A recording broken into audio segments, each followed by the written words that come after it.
lying on the ground in a pool of blood.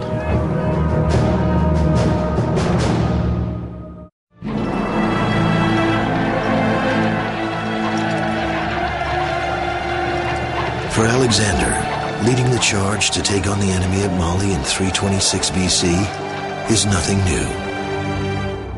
The wound he receives is but one of several he suffers on the fields of battle. But for the seemingly invincible warrior, this injury is different. Alexander's troops realize it is life-threatening. Immediately, the rumor ran through the camp that Alexander had been killed.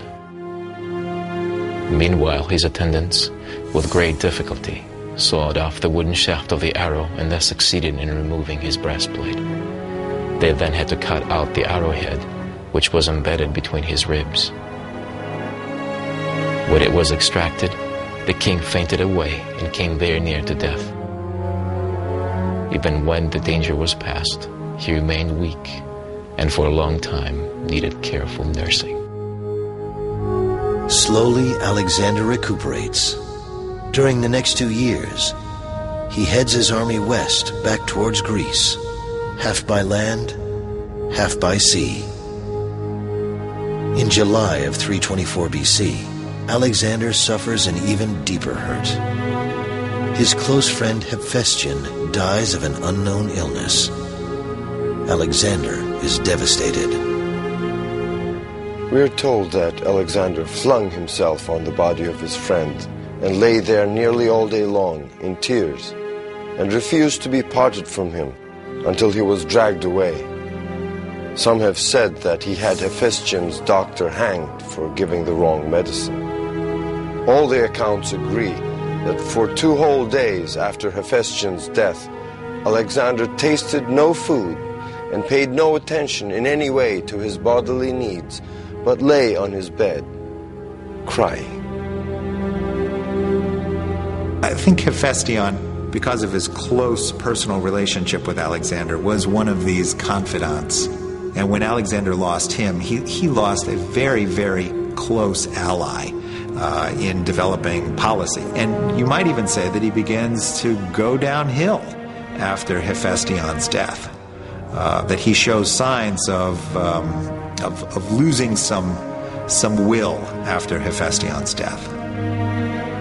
Less than 1 year after Hephaestion dies, Alexander rests in Babylon, planning a possible conquest of Arabia, when he too becomes ill. During a 10-day period, what begins as a mild fever evolves into a mysterious, life-threatening illness. The soldiers were passionately eager to see him.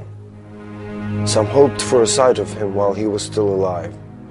Others wished to see his body, for a report had gone round that he was already dead, and they suspected that his death was being concealed by his guards. But nothing could keep them from a sight of him. And the motive in almost every heart was grief, and a sort of helpless bewilderment at the thought of losing their king. It is at this critical moment when the enormity of Alexander's influence is acutely felt by all who know him. It is my belief that there was in those days no nation, no city, no single individual beyond the reach of Alexander's name. Never in all the world was there another like him. And therefore I cannot but feel that some power more than human was concerned in his birth. I have admittedly found fault with some of the things which Alexander did. But of the man himself, I'm not ashamed to express ungrudging admiration. It is also at this moment when Alexander's officers begin to question what will happen if Alexander dies. Who would rule the conquered territories? The prospect of ruling such a vast empire without Alexander is a daunting one. There is no doubt among Alexander's officers that no single human being could ever take his place. The territories would have to be divided. They also know that if Alexander himself does not proclaim who will inherit which regions, fierce jealousy would rear its ugly head, resulting in wars between the very leaders who fought united under the banner of one mighty king. Would Alexander be able to defeat his illness, resume his conquest, and lead his loyal forces to even greater glory? Or would he finally prove that he is not the immortal son of Zeus by dying the death of a mere mortal?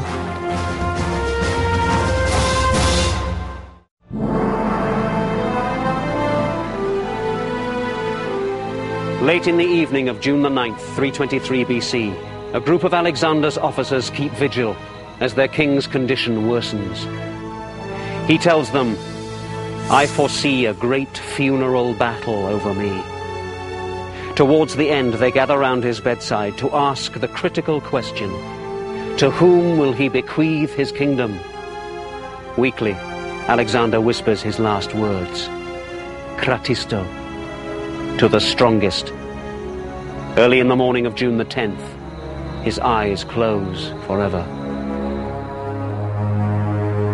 For centuries, historians have debated the cause of Alexander's death, from alcoholism to poisoning to compulsive self-destruction.